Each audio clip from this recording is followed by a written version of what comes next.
Hi hello నమస్తే welcome to Deeti news. నేను మీ దీటి వెంకటస్వామి.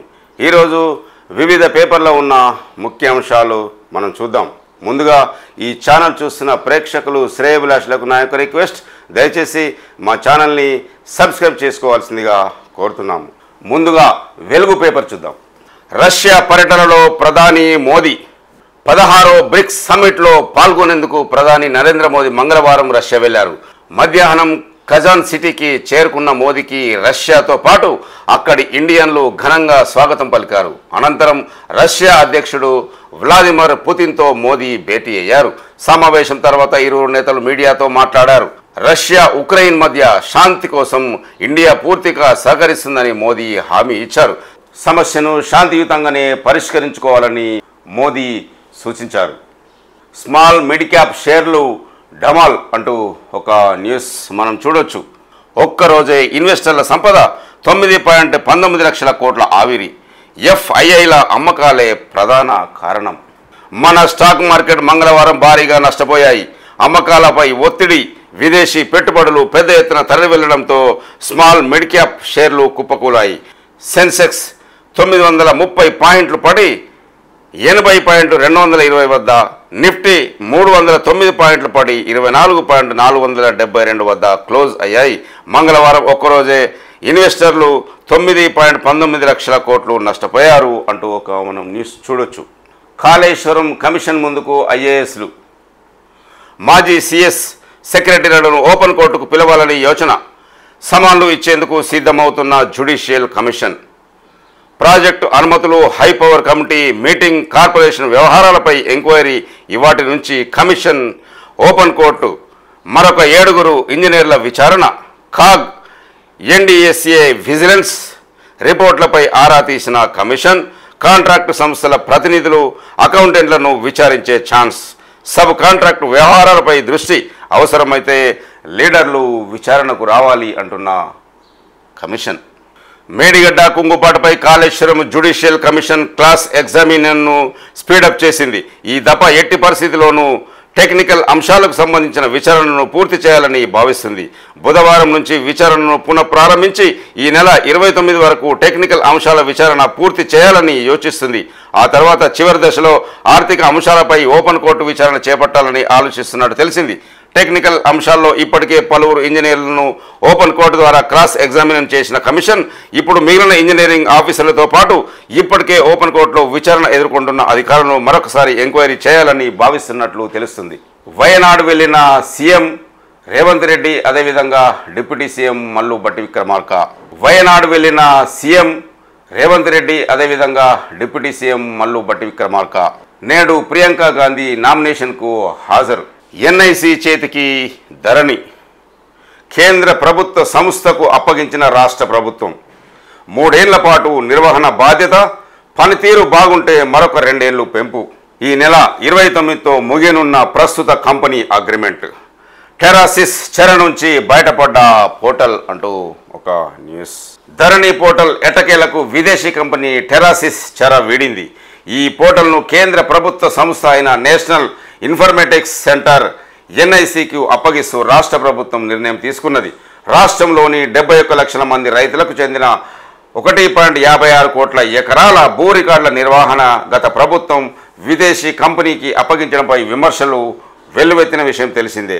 ధరణి పోర్టల్ను సమూలంగా ప్రక్షాళన చేస్తామని, పోర్టల్ పేరును భూమాతగా మారుస్తామని, ధరణి పోర్టల్ను ప్రభుత్వం నిర్వహిస్తున్నదని కాంగ్రెస్ పార్టీ ఎన్నికల మేనిఫెస్టోలో హామీ ఇచ్చింది. ఇందులో భాగంగానే తాజాగా టెరాసిస్ను తప్పిస్తూ ఎన్ఐసికి బాధ్యతలు అప్పగిస్తూ ఉత్తర్వులు జారీ చేసింది. ప్రభుత్వ నిర్ణయంపై రైతులు, రైతు సంఘాల నాయకులు హర్షం వ్యక్తం చేస్తున్నారు అంటూ ఒక న్యూస్ మనం చూడొచ్చు. నేడు అమ్ముల పొదిలోకి ఎస్ఎస్బిఎన్ అరిఘాత్. భారత నేవీ అమ్ముల పొదిలోకి మరొక బ్రహ్మాస్త్రం చేరింది.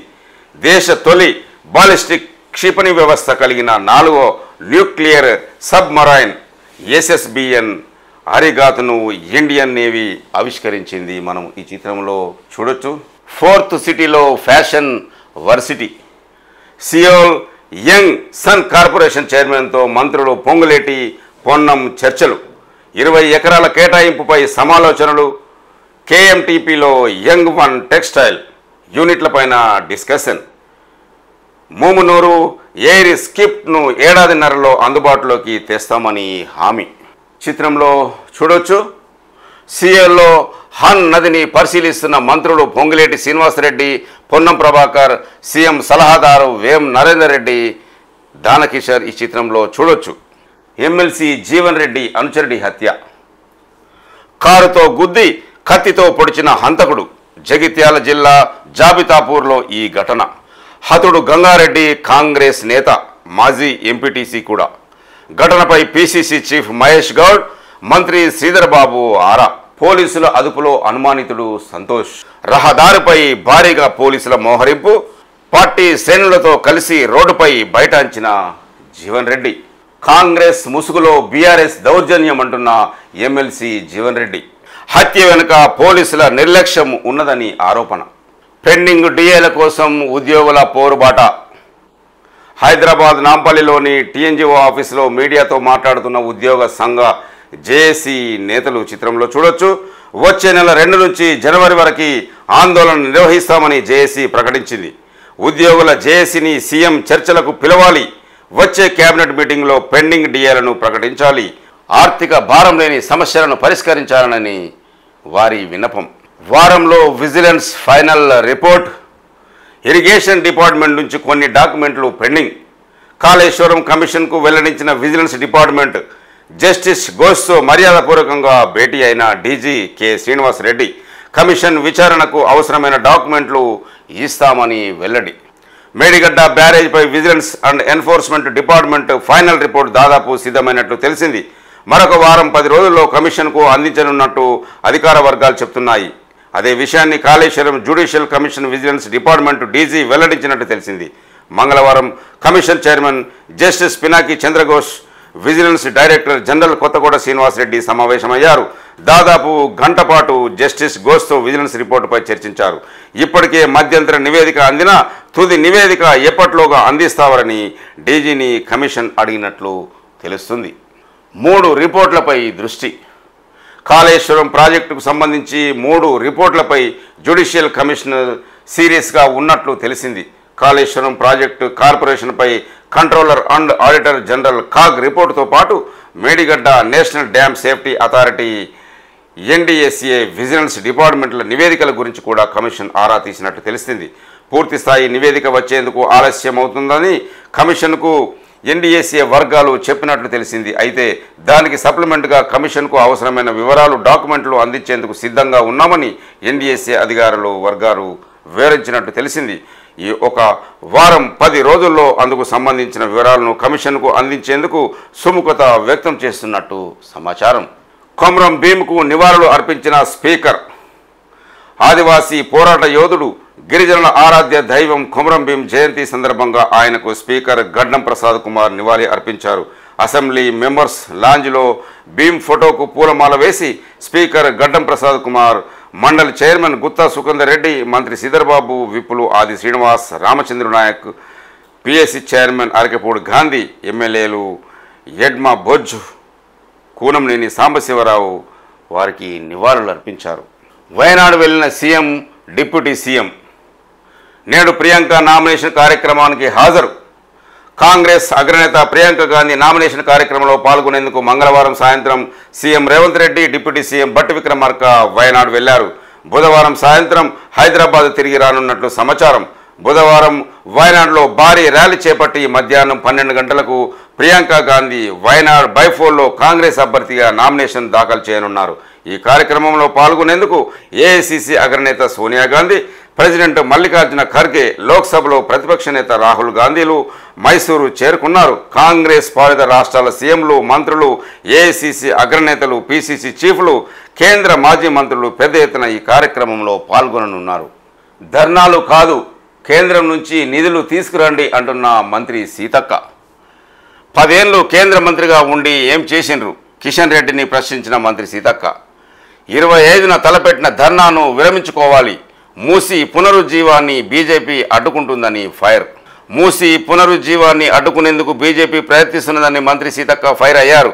10 ఏళ్లలో మూసీ ప్రాంత ప్రజలకు సంక్షేమం కోసం ₹1 కూడా బీజేపీ కేటాయించలేదని, కేంద్రం ముందు ధర్నా చేయాలని బీజేపీ నేతలు ఆ పార్టీ రాష్ట్ర అధ్యక్షుడు కేంద్ర మంత్రి కిషన్ రెడ్డికి ఆమె సూచించారు. కేంద్ర మంత్రిగా ఉన్న ఆయనతో రాష్ట్రానికి ఎలాంటి లాభం రాలేదని, కేంద్రం నుంచి నిధులు తీసుకురాని కిషన్ రెడ్డి ఇప్పుడు మూసీ ప్రాంత ప్రజల తరపున ఇందిరా పార్క్ వద్ద ధర్నా పిలుపునివ్వడం విడ్డూరంగా ఉందని ప్రకటనలో సీతక్క విమర్శించారు. నాడు ఎగ్గొట్టి నేడు గగ్గోలు అంటూ ఒక న్యూస్. బీఆర్ఎస్ తీరుపై విద్యుత్ శాఖ వర్గాల్లో విస్మయం. డిస్కంలకు 25,000 కోట్లకు పైగా బకాయిలు పెండింగ్లో పెట్టిన గత బీఆర్ఎస్ ప్రభుత్వం 12,550 కోట్ల ట్రూ ఆఫ్ ఛార్జీలు, 2,378 కోట్ల ఎఫ్ఐసీలు చెల్లిస్తామని హామీ. చివరికి అవి ఎగ్గొట్టి కరెంటు ఛార్జీల పెంపుతో ప్రజలపై 5,596 కోట్ల భారం. అప్పుల భారం నుంచి బయటపడేందుకు ఛార్జీల పెంపు కోసం తాజాగా డిస్కంల ప్రతిపాదన. ఇప్పుడు సర్కార్ ఎలాంటి నిర్ణయం తీసుకోకముందే మాజీ మంత్రులు గగ్గోలు పెడుతున్నారని విమర్శ. రాష్ట్రంలోని విద్యుత్ పంపిణీ సంస్థల డిస్కంలకు గత బీఆర్ఎస్ ప్రభుత్వం ఎగవేసిన బాకీలు తాజాగా కాంగ్రెస్ సర్కారు మెడకు చుట్టుకుంటున్నాయి. బీఆర్ఎస్ హయాంలో కరెంటు సరఫరా కోసం పెట్టిన పెట్టుబడులకు వచ్చిన ఆదాయానికి మధ్య ఏటా 5,000 కోట్లకు పైగా లోటును డిస్కంలు ఎదుర్కొన్నాయి. దీంతో 10 ఏళ్లు విద్యుత్ పంపిణీ సంస్థలు 60,000 కోట్లకు పైగా నష్టాలు పాలయ్యాయి. వాటిని నష్టాల బయటపడేయాల్సిన అప్పటి బీఆర్ఎస్ సర్కార్ ఆ పని చేయకుండా తన వంతుగా 1,000 కోట్ల బకాయిలు పెట్టి డిస్కంల పుట్టి ముంచింది. ట్రూ ఆఫ్ ఛార్జీలు, ఎఫ్ఐసీలు చెల్లిస్తామని హామీ ఇచ్చి చివరకు వాటిని ఎగ్గొట్టింది. ప్రభుత్వం నిర్లక్ష్యం వల్లే పిల్లలు చనిపోతున్నారు అంటున్న మాజీ మంత్రి హరీష్ రావు. గురుకులాల సిబ్బంది నిర్లక్ష్యం విద్యార్థులకు శాపమవుతున్నదని, ప్రభుత్వం పట్టింపు లేని తన పిల్లల ప్రాణాల మీదకు తెస్తున్నదని మాజీ మంత్రి హరీష్ రావు మండిపడ్డారు. మెదక్ జిల్లా హవేలీ గణపూర్ గురుకులానికి చెందిన పలువురు విద్యార్థులు కరెంటు షాక్ తగిలి గాయాల పాలైన ఘటనపై ఆయన ట్విట్టర్లో స్పందించారు. విద్యార్థులకు మెరుగైన వైద్యం అందించాలని, ఇలాంటివి పునరావృతం కాకుండా జాగ్రత్తలు తీసుకోవాలని ప్రభుత్వాన్ని హరీష్ రావు కోరారు. రాష్ట్రంలో గొడవలు పుట్టిస్తే ఒప్పుకోం అంటున్న విప్ ఆది శ్రీనివాస్. ఈటలపై విప్ ఆది శ్రీనివాస్ ఫైర్. రాజకీయ ప్రయోజనాల కోసం రాష్ట్రంలో అలజడులు సృష్టించొద్దని విప్ ఆది శ్రీనివాసు బీజేపీ నేతలకు సూచించారు. ప్రశాంతంగా ఉన్న తెలంగాణలో బీజేపీ నేతలు చిచ్చుపట్టే ప్రయత్నం చేస్తున్నారని ఆయన మంగళవారం ప్రకటన ఆరోపించారు. సీఎం రేవంత్ రెడ్డిపై ఈర్ష, ద్వేషంతో బీజేపీ ఎంపీ ఈటల రాజేందర్ విమర్శలు చేస్తున్నారని మండిపడ్డారు. నిన్నటిదాకా సెక్యులరిస్ట్ అని చెప్పుకున్న ఈటల రాజేందర్ ఇప్పుడు అమాంతం మతతత్వవాదిగా మారారని విప్ ఆరోపించారు. కాంగ్రెస్ పార్టీది నీచ చరిత్ర అని ఈటల అనడంపై ఆది శ్రీనివాసు తీవ్ర అభ్యంతరం వ్యక్తం చేశారు. దేశానికి స్వాతంత్రం తెచ్చిన పార్టీ కాంగ్రెస్ అని గుర్తు చేశారు. దశాబ్దాలుగా దేశంలో శాంతి సామరస్యాన్ని కాపాడుతున్న పార్టీ కాంగ్రెస్ పార్టీ అని విప్ ఆది శ్రీనివాసు స్పష్టం చేశారు. నరేంద్ర మోదీ గుజరాత్ సీఎంగా ఉన్నప్పుడే గోద్రా ఘటన జరిగిందన్న విషయాన్ని మర్చిపోవద్దన్నారు. సికింద్రాబాద్లోని ముత్యాలమ్మ గుడిపై జరిగిన ఘటన దురదృష్టకరమన్నారు. అయితే బీజేపీ అధికారంలో ఉన్న చాలా రాష్ట్రాల్లో ఆలయాలపై దాడులు జరిగాయని, అయినా అక్కడి ప్రభుత్వాలు పట్టించుకోలేదని విమర్శించారు. అనేక ఏళ్లుగా హైదరాబాద్లో అన్ని మతాల వాళ్ళు కలిసిమెలిసి ఉంటున్నారని విప్ ఆది శ్రీనివాసు గుర్తు చేశారు. కేటీఆర్ ఒక జోకర్ అంటూ విమర్శిస్తున్న మంత్రి కోమటిరెడ్డి వెంకటరెడ్డి. ఈఆర్సీ చైర్మన్ను కలవడం పెద్ద జోక్ అంటున్న మంత్రి వెంకటరెడ్డి. విద్యుత్ ఛార్జీలు పెంచొద్దంటూ TG electricity regulatory commission ERC chairman శ్రీరంగరావును కేటీఆర్ కలవడం పెద్ద జోక్ అని మంత్రి కోమటిరెడ్డి వెంకటరెడ్డి అన్నారు. కేటీఆర్ ఒక జోకర్ అంటూ ఎద్దేవా చేశారు. అసెంబ్లీ, పార్లమెంటు ఎన్నికల్లో చిత్తుగా ఓడించిన బుద్ధి రాలేదని ఫైర్ అయ్యారు. 10 ఏళ్లలో 7 లక్షల కోట్ల అప్పులు చేసిన బీఆర్ఎస్ సర్కార్ 25,000 కోట్లతో మూసీని ఎందుకు సుందరీకరించడం లేదని ప్రశ్నించారు. మూసీ పునరుజ్జీవ ప్రాజెక్టుపై కేటీఆర్కు మాట్లాడే అర్హత లేదన్నారు. అసెంబ్లీలో మంగళవారం ఆయన మీడియాతో మాట్లాడారు. మా ప్రభుత్వం అధికారంలోకి వచ్చిన తర్వాత గృహజ్యోతి స్కీమ్ కింద 200 యూనిట్ల ఫ్రీ కరెంటు ప్రజలకు ఇస్తున్నది. మహిళలకు ఫ్రీ బస్ జర్నీ కల్పించింది. దీపావళి నుంచి ఒక్కొక్క అసెంబ్లీ నియోజకవర్గానికి 4,000 ఇళ్లను మంజూరు చేస్తున్నాం. కేంద్ర మంత్రులు కిషన్ రెడ్డి, బండి సంజయ్ రాష్ట్ర అభివృద్ధికి ఎన్ని నిధులు తెచ్చారో చెప్పాలని మంత్రి కోమటిరెడ్డి వెంకటరెడ్డి అన్నారు. ఫోన్ ట్యాపింగ్ కేసు ప్రధాన నిందితుడు ప్రభాకర్ రావు ఇండియాకు వస్తే బీఆర్ఎస్ నేతల జాతకాలు బయట వస్తాయి. టెలిగ్రాఫ్ యాక్ట్ ప్రకారం యాక్షన్ తీసుకుంటాం. కేటీఆర్, హరీష్ రావు అమెరికా వెళ్లి ఇండియాకు రావద్దని ప్రభాకర్ రావుకు చెప్పినట్టు వెంకటరెడ్డి లుకౌట్ నోటీసులు ఇవ్వాలని కేంద్ర హోంశాఖను కోరితే అప్పటిదాకా స్పందించడం లేదని తెలిపారు. ప్రభాకర్ రావు ఇప్పటికైనా ఇండియాకు రావాల్సిందే అని, ఆయన వచ్చాక వీళ్ళ ఆగడాలు సావు అని హెచ్చరించారు. ఫోన్ ట్యాపింగ్ కేసును డైవర్ట్ చేసేందుకు ప్రభుత్వం మంత్రులపై కేటీఆర్, హరీష్ రావు నిత్యం ఆరోపణలు చేస్తున్నారని మండిపడ్డారు. స్థానిక సంస్థల ఎన్నికల్లో బీఆర్ఎస్కు ఒక్క సీటు కూడా రాదని మంత్రి కోమటిరెడ్డి వెంకటరెడ్డి జోష్యం చెప్పారు. బీఆర్ఎస్ సోషల్ మీడియా ఒక దండుపాలెం గ్యాంగ్ అంటున్న జగ్గారెడ్డి, దానికి నాయకుడు కేటీఆర్ అంటూ విమర్శిస్తున్న Jaggareddy, BRS social media Dandupalem ముఠా అని, కేటీఆర్ దానికి నాయకుడని పీసీసీ వర్కింగ్ ప్రెసిడెంట్ జగ్గారెడ్డి తీవ్ర ఆరోపణలు చేశారు. సీఎం రేవంత్ను హౌలా అంటావా? అలాంటి మాటలు మాట్లాడితే నువ్వు ఒక బెహూబ్ కాదా అని జగ్గారెడ్డి మండిపడ్డారు. మంగళవారం గాంధీ భవన్లో ఆయన మీడియాతో మాట్లాడుతూ కేటీఆర్ నాలుకకు నరం లేదని, ఆయన బుర్రకు తెలివి లేదని ధ్వజమెత్తారు. కేటీఆర్ వలె అయ్య పేరు చెప్పుకొని రేవంత్ సీఎం కాలేదన్నారు. కేటీఆర్ నాజుగ్గా పెరిగాడని, రేవంత్ లెక్క దక్క మొక్కులు తినలేదని, రేవంత్ నాటుకోడి అయితే కేటీఆర్ బాయిలర్ కోడి అని జగ్గారెడ్డి ఎద్దేవా చేశారు. మూసి పుట్టిన చోటే నేవీ రాడార్కు శంకుస్థాపన చేశారని కేటీఆర్ అనడంలో అర్థం లేదన్నారు. జీవో ఇచ్చింది మీరే కదా, మరి అప్పుడు మీకు గుర్తు రాలేదా అని ప్రశ్నించారు. రేవంత్పై విమర్శలు చేస్తున్న కేటీఆర్, బీఆర్ఎస్ నేతలు ఇతర రాష్ట్రాల ఎన్నికలకు కేసీఆర్ డబ్బు పంపించింది మర్చిపోయారా అని జగ్గారెడ్డి ఫైర్ అయ్యారు. బీఆర్ఎస్ చేసే విమర్శలకు తాము తిరిగి ఎదురుదాడి చేయలేదని తమాషా చేస్తున్నారా అని మండిపడ్డారు. దామగుండం నేవీ రాడార్ విషయంలో కేటీఆర్ మాట్లాడుతున్న తీరు చిన్న పిల్లాడిలా ఉందని జగ్గారెడ్డి ఎద్దేవా చేశారు. కాంగ్రెస్ దివాలకోరు ప్రచారం అంటున్న కేటీఆర్, హామీలు నెరవేర్చలేక అప్పులపై అబద్ధాలు చెప్తున్నారని ఫైర్. ఎన్ని చేసినా చివరకు సత్యమే గెలుస్తుందని కేటీఆర్ కామెంట్. గత బీఆర్ఎస్ ప్రభుత్వం ఆర్థిక వ్యవస్థను అస్తవ్యస్తం చేసిందంటూ రేవంత్ ప్రభుత్వం చేస్తున్నవన్నీ దివాలా కోరు తప్పుడు ఆరోపణలని కేటీఆర్ అన్నారు. ఎకానమీ అండ్ పొలిటికల్ వీక్షిలో ప్రచురితమైన ఫైనాన్షియల్ మేనేజ్మెంట్, అప్పుల నిర్వహణ, రిసోర్స్ మేనేజ్మెంట్ ఇండెక్స్ సూచీలను పరిశీలిస్తే సీఎం, ఆర్థిక మంత్రి సహా కాంగ్రెస్ నేతలు ఎంత తప్పుడు ప్రచారం చేస్తున్నారో అర్థమవుతుందని కేటీఆర్ అన్నారు. ఆర్థిక నిర్వహణలో 2014-15 నుంచి 2022-23 వరకు దేశంలోని తెలంగాణ అగ్రస్థానంలో ఉన్న ఇండెక్స్ను కేటీఆర్ ఎక్స్లో షేర్ చేశారు. అప్పుల నిర్వహణ ఇండెక్స్, రిసోర్సెస్ మేనేజ్మెంట్ ఇండెక్స్లోనూ తెలంగాణ దేశంలో 2వ స్థానంలో ఉందని, ఎకానమీ అండ్ పొలిటికల్ వీల్లో ప్రచురితమైన ఇండెక్స్లు కేటీఆర్ ప్రజల ముందుంచారు. 6 గ్యారంటీలు, 420 హామీలు అమలు చేయడం చేతగాక అప్పులపై తప్పుడు ప్రచారం చేసి తప్పించుకోవాలని చూస్తున్నారని కేటీఆర్ ఆరోపించారు. హామీలు అమలు చేతకాకే రాష్ట్ర ప్రయోజనాలు తాకట్టు పెట్టేలాగా విష ప్రసారం చేస్తున్నారని, ఎన్ని అబద్ధాలు వ్యాప్తి చేసినా చివరకు సత్యమే గెలుస్తుందంటూ కేటీఆర్ ట్వీట్ చేశారు. రాష్ట్ర ఆదాయం ఎక్కడ తగ్గిందో కేటీఆర్ చెప్పాలి అంటున్న పీసీసీ చీఫ్ మహేష్ గౌడ్. అధికారం పోయిందనే బీఆర్ఎస్ నేతలు అడ్డగోలు మాటలు. పీసీసీ చీఫ్ విమర్శ. వాళ్ళు చేసిన అప్పులకే రాబడిలో 60% వడ్డీలు, కిస్తీలు కడుతున్నాం. అవినీతి పాలన వద్దనే ప్రజలు తమ ప్రభుత్వాన్ని ఎన్నుకున్నారని వ్యాఖ్య.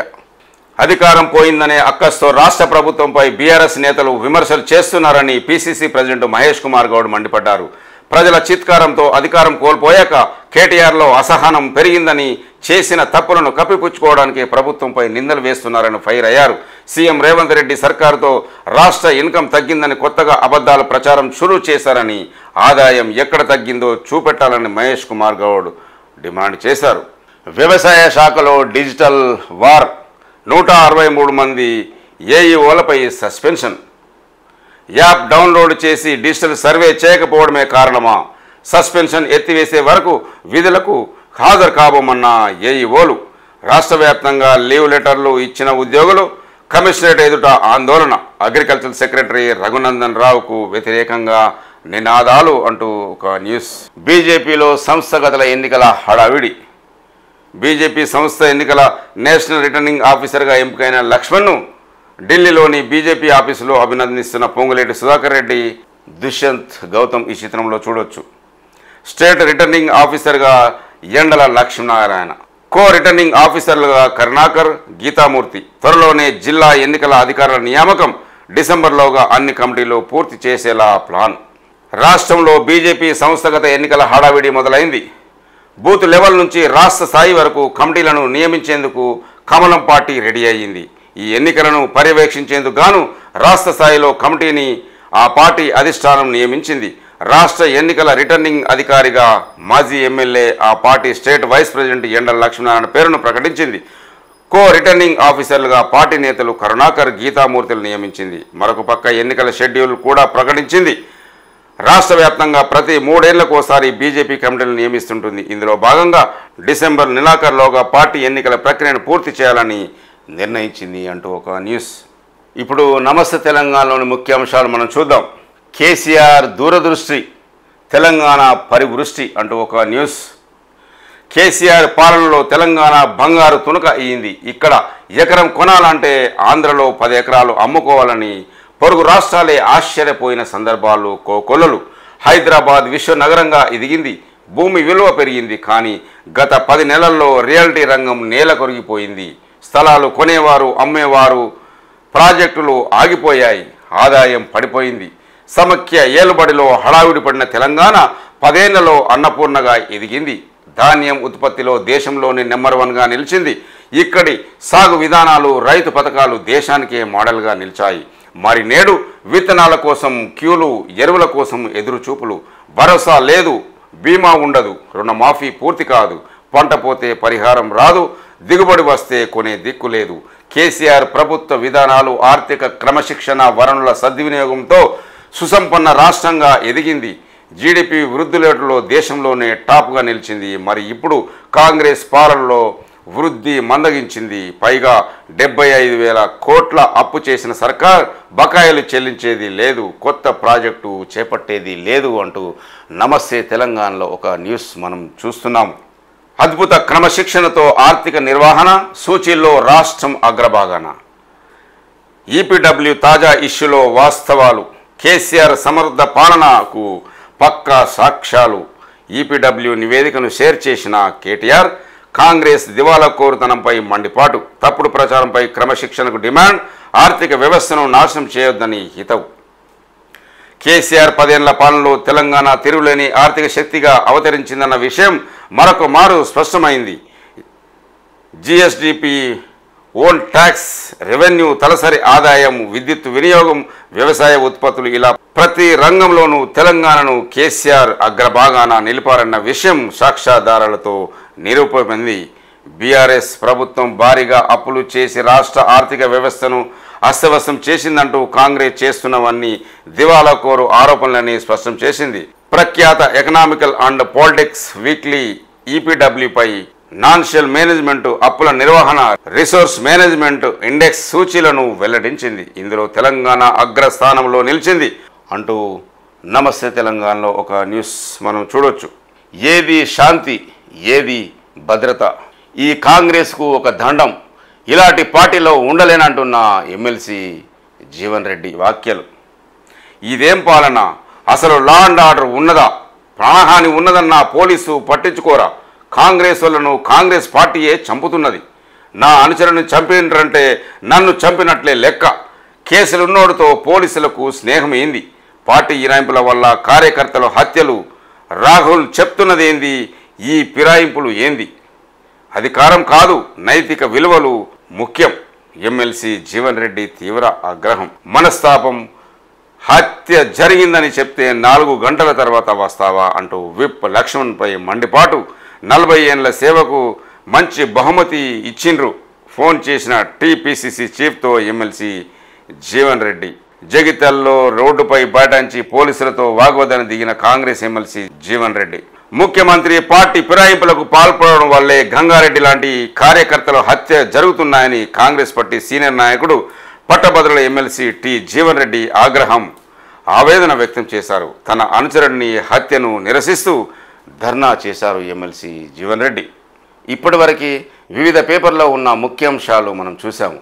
ఈ ఛానల్ చూస్తున్న ప్రేక్షకులకి, శ్రేయభిలాషులకి, నా మిత్రులకి నా యొక్క రిక్వెస్ట్, దయచేసి మా ఛానల్ని సబ్స్క్రైబ్ చేసుకోవాల్సిందిగా కోరుతున్నాము. చూస్తూనే ఉండండి దీటి న్యూస్. నేను మీ దీటి వెంకటస్వామి.